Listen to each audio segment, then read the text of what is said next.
सभी को नमस्कार। देखिए बच्चों, वर्ब के बारे में हमने कुछ पहले वीडियो बनाए थे। तो वर्ब क्या है, वर्ब के प्रकार हमने कुछ डिस्कस किए। तो देखिए, वर्ब का एक प्रकार बहुत महत्वपूर्ण है जो कि इरर पार्ट में काम आता है हमारे। आज हम पढ़ रहे हैं स्टेटिव एंड डायनेमिक वर्ब। कौन सी वर्ब? स्टेटिव और डायनेमिक वर्ब। देखिए, एक हमने ये पढ़ा था वर्ब के प्रकार में कि वर्ब ट्रांसिटिव और इंट्रांसिटिव दो तरह की है। ट्रांसिटिव वर्ब होती है जो अपने साथ ऑब्जेक्ट लेती है, और इंट्रांसिटिव होती है जो ऑब्जेक्ट नहीं लेती। तो ट्रांसिटिव और इंट्रांसिटिव दोनों वर्ब स्टेटिव और डायनेमिक हो सकती है। ठीक है, कौन सी हो सकती है? ट्रांसिटिव और इंट्रांसिटिव दोनों वर्ब स्टेटिव और डायनेमिक हो सकती है। ठीक है, स्टेटिव और डायनेमिक वर्ब दोनों हो सकती है। स्टेटिव वर्ब होती है जो कि एक स्टेट को बताती है। ठीक है, किसको डिनोट करती है? स्टेट को बताती है। और डायनेमिक जो वर्ब होती है वो प्रोग्रेस को डिनोट करती है। ठीक है, दोनों में ये अंतर है। यहाँ देखो, एक बात को समझ लें। एक चीज़ हम पहले पढ़ चुके हैं कि main verb denotes a state. Main verb किसको प्रकट करती है? एक अवस्था को, एक प्रोसेस को प्रकट करती है और एक एक्शन को प्रकट करती है। ठीक है, वर्ब क्या है? वर्ब एक अवस्था या प्रक्रिया या कार्य को प्रकट करने वाला एक कंसेप्ट है, यहाँ ध्यान रखना। ठीक है, वर्ब क्या है? एक अवस्था को प्रकट करेगा, एक प्रक्रिया को करेगा या एक कार्य को करेगा। ठीक है, जैसे हम यहाँ एक एग्जांपल लें, तीन हमारे पास एग्जांपल है कि Ram is a teacher. Ram is a teacher, Ram एक अध्यापक है। अब इसमें बताओ, राम की क्या है? ये अवस्था है। इसमें किसको बता रहा है? स्टेट को बता रहा है। इसमें वाटर पानी उबल रहा है, इसमें किसको बता रहा है? प्रक्रिया को बता रहा है। इसमें वो इंग्लिश पढ़ाता है, इसमें एक्शन बता रहा है। ठीक है, तो यहाँ ध्यान देना कि जिसमें स्टेट बताया जाए, क्या बताया जाए? स्टेट बताया जाए। ठीक है, जैसे इसमें स्टेट बताया जा रहा है तो ये क्या है? स्टेटिव वर्ब है। जिसमें कोई भी प्रोग्रेस बताई जाए वो क्या होगी? डायनेमिक वर्ब होगी। तो यहाँ देखो, स्टेटिव वर्ब की एक परिभाषा लिखेंगे हम कि the verbs which denote permanent activities. Teacher होना परमानेंट एक्टिविटी है। मैं तुम्हें जानता हूँ, I know you permanent activity है। ठीक है, मेरे पास एक कार है, ये परमानेंट एक्टिविटी है। I have a car, permanent. ठीक है, ऐसे कार्य जो स्थायी भाव का अर्थ देते हैं, परमानेंट एक्टिविटीज इनमें व्यक्त की जाती है, या निश्चित अवस्था बताई जाती है, या स्थायी स्थिति बताई जाती है। ठीक है, कौन कौन सी? परमानेंट एक्टिविटीज, सर्टेन स्टेट या स्टडी कंडीशन बताई जाती है। वो किसकी? किसी व्यक्ति या किसी वस्तु की हो सकती है जो सब्जेक्ट के साथ उसमें उल्लेखित होती है। वो क्या कहलाती है? स्टेटिव वर्ब होती है। ठीक है, तो कॉम्पिटिटिव एग्जाम में प्रश्न बनता है स्टेटिव वर्ब डिनोट्स।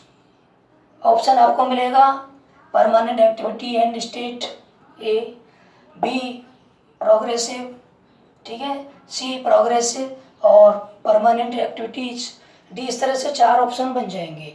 तो हमें ये देखना है कि स्टेटिव जो वर्ब है, स्टेटिव, इसका मतलब होता है स्थायी। क्या मतलब होता है? स्थायी। तो जहाँ कहीं भी स्थायी का भाव शब्दों में आ रहा हो वहाँ पर आपको कौन सी वर्ब नाम देना है? स्टेटिव वर्ब देना है। और जहाँ पर परिवर्तनशील आ रहा है, प्रोग्रेसिव आ रहा है, उसको हमें डायनेमिक नाम देना है। ठीक है, जो स्टेटिव वर्ब है देखो, उसके दो नाम और हैं यहाँ। इसको नॉन प्रोग्रेसिव या नॉन कंक्लूसिव भी कह सकते हैं। ध्यान देना, ये प्रोग्रेस नहीं करती, अर्थात इसमें कंटिन्यूटी नहीं पाई जाती, इसमें स्थायित्व पाया जाता है। दूसरा, इसमें निष्कर्ष नहीं होता इसमें। ठीक है, इसलिए इसको नॉन कंक्लूसिव या नॉन प्रोग्रेसिव भी कहते हैं। जबकि डायनेमिक वर्ब को क्या कहेंगे? प्रोग्रेसिव और कंक्लूसिव कहेंगे। ठीक है, डायनेमिक वर्ब को क्या कहेंगे? प्रोग्रेसिव या कंक्लूसिव कहेंगे। तो ये तो यहाँ तक अंतर रहा। ठीक है, स्टेटिव वर्ब में और डायनेमिक वर्ब में। डायनेमिक वर्ब की हमारे पास एक परिभाषा भी है कि verbs that shows progressive action in the part of the subject. Subject के भाग का क्या बताती है? वो प्रोग्रेसिव एक्शन बताती है। तो अंतर याद रखना, डायनेमिक वर्ब प्रोग्रेस बताती है और स्टेटिव वर्ब किसको बताएगी? परमानेंट एक्टिविटीज को, सर्टेन स्टेट को और स्टडी कंडीशन। स्टडी कंडीशंस का मतलब है स्थायी स्थिति। ठीक है। Verb which denotes change in the person और things mentioned in the subject are called dynamic verb. यानी कि जो स्थिति के अनुसार परिवर्तित हो जाए। जैसे मैं पढ़ा रहा हूँ, क्या है ये, कैसी वर्ब है, टीचिंग, यहाँ पर डायनेमिक है क्योंकि यहाँ पर मैं पढ़ा रहा हूँ। ठीक है। यानी कि जो स्थायी भाव देते हैं वो डायनेमिक होते हैं और जो टेम्परेरी सेंस देते हैं वो कौन से होते हैं, डायनेमिक होते हैं। ध्यान देना। अब यहाँ पर मेन जो आपको याद रखनी है, काम की बात है, ये 4 है। जो स्टेटिव वर्ब है वो 4 तरह के यूजेस के होते हैं। ठीक है। और इनमें से आपके कोई सा भी कॉम्पिटिटिव एग्जाम हो, सभी में एरर पार्ट इनके बनते हैं। क्यों बनते हैं? क्योंकि stative verbs do not come in ING form. ये नोट है, इस वजह से आता है। यानी कि जो स्टेटिव वर्ब होती हैं वो आईएनजी फॉर्म में नहीं आती। यानी कि ऐसे वाक्य जिसमें क्रिया एक परमानेंट एक्टिविटी को, सर्टेन स्टेट को या स्टडी कंडीशन को बता रही हो, वहाँ पर हम आईएनजी फॉर्म उस क्रिया में नहीं लगाएंगे। ठीक है। ये हमें समझना है। देखो टेंस जो चल रहा है उसमें प्रेजेंट इंडेफिनिट के यूज हमने पढ़े, तो उसमें से प्रेजेंट इंडेफिनिट टेंस का यूज स्टेटिव वर्ब में होता है, तो ये भी अपन उसमें लिखेंगे। इसलिए ये टॉपिक मैं करा रहा हूँ क्योंकि अभी हम वहाँ पहुँचे हैं। तो यहाँ देखो वर्ड्स ऑफ परसेप्शंस, हमारी जो ज्ञान इंद्रियाँ होती हैं, आँख, कान, नाक, त्वचा, जीभ, उनसे जो अनुभव होते हैं उसको हम आईएनजी फॉर्म में व्यक्त नहीं करेंगे। वो कौन सी वर्ब है? वर्ब ऑफ परसेप्शंस होती है। जैसे सी देखना, हेयर सुनना, स्मेल सूंघना, टेस्ट, फील, ये सभी कैसी है? 5 वर्ब स्टेटिव वर्ब है। Verb of permanent mental state, जो स्थायी मानसिक अवस्था को बताएं, हमारे पास है believe, consider, doubt, differ, know, forget, remember. ठीक है। ये कैसी है? परमानेंट मेंटल स्टेट को बताने वाली है। वर्ब ऑफ इमोशनल स्टेट्स है ना, इमोशनल भावनात्मक स्थिति को बताने वाले, love, hate, hope, like, dislike, want, wish, desire, ये कौन सी है? इमोशनल स्टेट को बता रही है। और स्टैटिक यानी कि स्थायी भाव को बताने वाली कौन सी हो गई? ये वर्ब है seem, live, appear, resemble, remain, deserve, contain, consist of. ध्यान देना, बिलोंग टू, ऑन, हैव और पसेस, ये पसेशन को बताती है। किसको बताती है? पसेशन को बताती है, अधिकार को। अब देखिए अधिकार का जो सेंस आएगा वो ये वर्ब आईएनजी फॉर्म में कभी नहीं आती। जैसे यहाँ देखिए I am knowing you, I am know, तो नो कैसी वर्ब है? यहाँ देखो नो कैसी वर्ब है? मेंटल स्टेट है नो, जानना। मैं तुम्हें जान रहा हूँ, तो ये जानने की प्रक्रिया प्रोग्रेसिव नहीं है। जानना, जानता है तो जानता, नहीं जानता नहीं जानता, है कि नहीं? तो ये थोड़ी है कि वो जान रहा हूँ साहब, अभी जानने में टाइम ले रहा हूँ, प्रोग्रेसिव नहीं है। इसलिए ये नहीं बनेगा किस में? कंटिन्यूस में। इसका सही करेक्ट क्या बनेगा? I know you. Error part में आता है इस तरह से। आई एम हैविंग ये कार, हैविंग का क्या मतलब है? देखो हैव जो वर्ब है वो खाने के लिए भी आती है, टू ईट भी होता है इसका मतलब। आई एम हैविंग ये कार, तो मैं कार खा रहा हूँ, गलत है। या फिर मैं कार रख रहा हूँ, ये भी गलत है। तो कार रख रहा हूँ का क्या मतलब है? कार रखता हूँ, परमानेंट स्टेट में बताएंगे, इसलिए किसको किस में बनाएंगे? I have a car.